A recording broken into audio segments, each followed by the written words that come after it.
So right now, it was very windy, but right now, okay, so it's been about a month since I've been to the farmer's co-op, since I went up to the co-op to buy supplies, and so it's very windy right now, but I'll do the best that I can. It's been about a month since I've been up to the co-op, and so I'm able to take a look at how much money I spent over the last month. And this is a very good, realistic, because reality speaks for itself, right? Reality is not really an opinion. It is what it is. And so 1 month ago, I came home with 1 tonnage of ammonium sulfate urea mix. And I came home with 20 bags of feed. And right now I have 5 bags of feed left over and the urea mix is gone. And this weekend, I need to apply more fertilizer. And so I need to go back up to the co-op this Saturday to pick up fertilizer. I need to go back up to the fertilizer plant to pick up more fertilizer and more grain. And so 1 bag of feed costs me $10. I don't pay sales tax because I'm a farmer. And so I paid $150 for the feed. I went through about one bale of corn stalks. I went through about $40 worth of corn. A bale of corn stalks cost me $40. Maybe I went through about $50 worth of corn stalks, so that's $50. I went through a tonnage of fertilizer, $600, $550, so that's $600. So I spent $750 in the last month to raise 20 beef cattle. And so to put that in perspective, if I spend $700 on 20 beef cattle, and that means I spend $35 an animal. I spent $35 an animal, and each animal probably put on about 80 pounds. And so I put $30 into my business. I put about 80 pounds on each animal, and each pound is valued at about, on the low end, about $1.50. Let's just say very, very low end, I get $1.50. Realistically, I'll get more like $1.75, but $1.50. So I put on $120 worth of value. I've made $120 for the $35 that I put in my business per animal. Now multiply that by 20, and so I've made a $2,400, and my farm is not running at anywhere near. Realistically, I made a little bit more because $1.50 is very it's a very low estimate. It's a very conservative estimate, and so realistically, I probably made closer to about $2,800, and I'm only running 20 animals right now.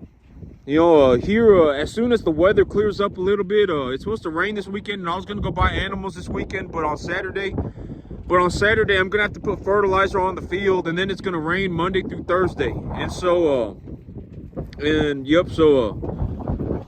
I won't be able to go and get animals this weekend because this weekend I need to put fertilizer on my field. But I've put $35 into each animal, and I've made like $120, $150 back. And so every single dollar that I've put into my business, I've gotten it back like 4 or 5-fold. Granted that this money does not just fall into my bank account. I need to be out here and I need to be farming. If I'm not farming, I don't make any money. The big reason for why I make so much money is because of my grass. I always say this, but I'm not really a cattle man. I'm a grass man. I grow grass. I sell grass. At the end of the day, that's what makes me the money. But that is a very it may not be exact, but it's probably within $50 of what I've spent on my business over the last month. 1 tonnage of fertilizer, $550. 15 bags of feed, $150. One and a quarter bale of corn stalks, $50. I spent about $700 on my business, and I've probably made about $2,500. And so, I'm doing very well for myself. So this is a concept that I think a lot of people, it's kind of a new concept for people to understand. But like me, even if I don't do, like, let's say for a little while I don't do good, right? Like I lost 30 grand, right? But here's the thing, okay? Here's something that I actually realized about the world. When I made $90,000, when I had $90,000 in my bank account, a lot of people, they were, I had people asking me for stuff. Oh, give me a little bit over here, give me a little bit over there. They're always trying to take an inch of my life, always. At 90, when I had 90,000 people walking around, asking me for an inch of my life. Oh, give me a little bit over here, give me a little bit over there, give me a little bit over here. And and it's like me, at the end of I'm not saying I'm a Boy Scout, but at the end of the day, I get paid because I feed people. And so what I do is important. Like me as a farmer, me being a farmer is very important, right? I feed a lot of people. I produce a lot of beef. And so I'm not some freaking, Gandhi, right? Like I'm not some charity worker. And so, at the end of the day, I may get paid a lot, but I get paid a lot because I feed a lot of people. And so when I made 90 grand, this person asking me for this person asking me for that, this person asking me for an inch over here, that person asking me for an inch over there. It really opens up your eyes. You really get to see what people are actually about, especially when you make a lot of money. And then when I lost 30 grand, when I had made 90 grand and then I lost 30 grand, right? And when I lost that 30 grand, nobody came in to help me. Nobody. People weren't like, oh, let me pitch in 5 grand. Let me pitch in $500. Let me pitch in $100. Oh, I'm so sorry that you lost 30 grand. Let me pitch in a couple $100. Nobody came in to help me. And so, I think that's one of the things that, it really, in my mind, it becomes very, you get to see the world for what it actually is. Because a lot of people, they hide behind this fake hate, right? They hide in the tall grass. They don't want to be seen for what they actually are. And, this is just a very good example. When I had made 90 grand, people asking me, oh, give me an inch over here, give me an inch over there, give me an inch over here, give me an inch over there. But when I lost 30 grand, nobody came in to help me. And so, that's just one of the things that I learned over the last few months. It's like, this is, because people, they're going to say one thing, but their actions are going to speak louder than their words. And I got to see how people acted when I made money. And I also got to see how people acted when I lost money. And so it just is what it is, right? Actions speak louder than words.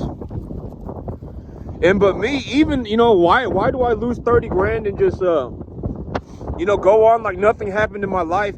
And it's because, okay, like at the end of the day, if I had an extra $30,000 in my bank account right now, is that really going to change my life? Not really, right? It's not. I mean, it would be nice, but it's not going to change my life. It's not like, oh my God, I got 30 grand. Now I can just walk off into the sunset. No, it's not going to change my life. And so, like me right now, this is, I think, a concept that is interesting for people. But even if I lost 30 grand, if I am still moving in an upwards direction, if I still have cattle and I'm still making money, like I'm still acknowledging of the fact that I put $750 into my business and I made about $2,800 out of that $700. Like, oh man, I'm actually probably quadrupling the money that I put into my farm right now. I'm still on an upwards trajectory. No matter what, as long as I continue that upwards trajectory, I will just continue to have money. And that's an interest. I think that is something that people, it's an interesting concept for people. Because right now I'm still on an upwards trajectory. Like I'm still acknowledging, and it's still apparent, very obvious, that I am making money as of right now. And so even the 30 grand that I lost, I mean, it's not really going to change my life. If I had the 30 grand in my bank account, it's not like, oh my God, I got $30,000 extra in my bank account. Oh man, I went from having 40,000 to having 70,000. It's not going to change my life. It's just not. And so, I mean, but that's the reality of what reality actually is, from what I see. It's not like, oh my God, I got an extra $30,000. I can just walk off into the sunset, right? That's not how it is. And so, right now, I'm still on an upwards trajectory. When I look at what's going on in my farm, and I take a look at my budget, and I take a look at how things are actually going, I'm actually still making money. I'm still making money here within about the next month, or a month and a half. I'll have my 30 animals. I'll have brought in 10 more animals, and I'll be running my farm at 30 animals. And at that point, I'll probably be making somewhere around $3,000 to $3,500 a month, and that's enough money for me to invest in other things. You know, if I'm making extra, let's say I'm making extra $50,000 a year, an extra $60,000 a year. I mean, I can go and invest in other things. It'd be nice to, well, I'm gonna figure it out then, because if I make an extra $50,000-$60,000 a year, and if I try and hold on to that money, I'm gonna be in a situation where I have an annual income of about 90 grand. And if I have an annual income of about 90 grand and I'm stuck paying about 1/3 of taxes, I'm gonna have to write the government a $30,000 check. And so if I make $90,000, I need to find other investment opportunities that give me tax benefits. I need to, because if I don't, I'm going to lose the money. And so it's not really in my best interest to just work, because if I'm going to lose the money anyway, why, that's the thing about capitalism, right? It's like, why should people like me get rewarded? Because at the end of the day, why would I work if I'm not going to be rewarded, right? Like, why would I go and spend 15 years of my life looking to become a farmer if I'm not going to have a future for myself? And so that's the communism sounds like a good idea on a piece of paper, but in reality, it's not a good idea. Oh man, everybody should just be given the same thing no matter what. Everybody should just be dirt poor except for the government. That's not a good idea. Everybody is not getting a Lamborghini. Everybody is not getting a Ferrari. Everybody is going to get nothing. That's what communism is. And that's why capitalism is such a good idea. Why should people like me get rewarded? Because we produce a lot of things for the world, a lot of good for the world. I produce a lot of beef. And at the end of the day, this beef feeds people. And me, I'm a very practical person. I'm a very practical person. Like, when I think about the world, and I'm like, honest to God, right hand to heaven, one of the conversations that I had with myself before I invested in this farm was, I told myself, if I go and I start this farm, it is a do or die. I'm legitimately giving up all the money that I could ever get. The bank is telling me that they're not going to give me any more money. The bank is telling me they're not going to give me any more money. This is all the money that I could ever have. So if I don't make it on this farm, I don't make it at all. So it's either I succeed or I die trying. Legitimately, that's one of the conversations that I had with myself. And I told myself, if I don't want to do that, what I can do is I can go and I can purchase something like a Missions Tortilla Factory route, or a Pepper Ridge Farms route. I could go and do so, because me, I'm not educated. I don't have an education. I don't have a college degree. I graduated in the bottom 25% of my high school class. I did horrible in school. I don't have much of an education. I failed math in the 10th grade. If I'm going to do work, it needs to be something that does not require an education. And so I told myself, either I become a farmer or I go and I told myself, well, it wouldn't be the end of the world. Like, if I went and I purchased a Mission Tortilla Factory. But this is how I think. I'm a very practical person, right? I'm a very practical person. And this is how I thought. I thought, okay, well, I don't have an education. So it's either I go farming. I've spent the last 12 years of my, at that point in my life, I had spent about 13 years of my life farming. And I told myself, either I go farming or I go and I do something that does not require an education. Like, I can go and I can purchase a Pepper Ridge Farms route, or I can go and I can purchase a Missions Tortilla route. And the reason that I was going to purchase a Missions Tortilla route, this is the practical side of things. The reason that I was going to go and purchase a Missions Tortilla Factory route or a Pepper Ridge Farms route was because I could purchase the business on a 1 times EBITDA multiplier. There was not any real estate involved, and if I bought the business, I could buy an F-350 on my first year, and I could write the F-350 off on my taxes, and then use the cash flow from the business to pay for the loan that I took to buy the business. That is why I was gonna, those were my 2 options. Either I was gonna put tortillas on a shelf for 30 years and make $120,000 a year. Either I was gonna do that, or I was gonna purchase this farm with all the money that I could ever get. And then if I purchased this farm, it was either I was gonna make it or I was gonna die trying. Those are my 2 options. And so, that is an honest to God reality situation that I had for myself about 2 years ago before I bought this farm. But I'm a very practical person. I don't sit here and think about nonsense. Oh my God, the world is unfair. Oh my God, what am I gonna do? Oh my God, everything's so hard. I don't think like that. Either for me, I was gonna purchase a business that I didn't need to, I was gonna purchase a business that did not require real estate, and I could buy a nice truck and I could write that nice truck off on my taxes. Either I was gonna do that, or I was gonna, risk it all for the biscuit and start this farm. But that's also what I mean by, like if someone's big idea is it takes money to make money, right? If that's someone's big idea, oh my God, if I had $1 million, I could start a business and make $100,000 a year. You're probably retarded. Financially, you are, because that is not how the world works.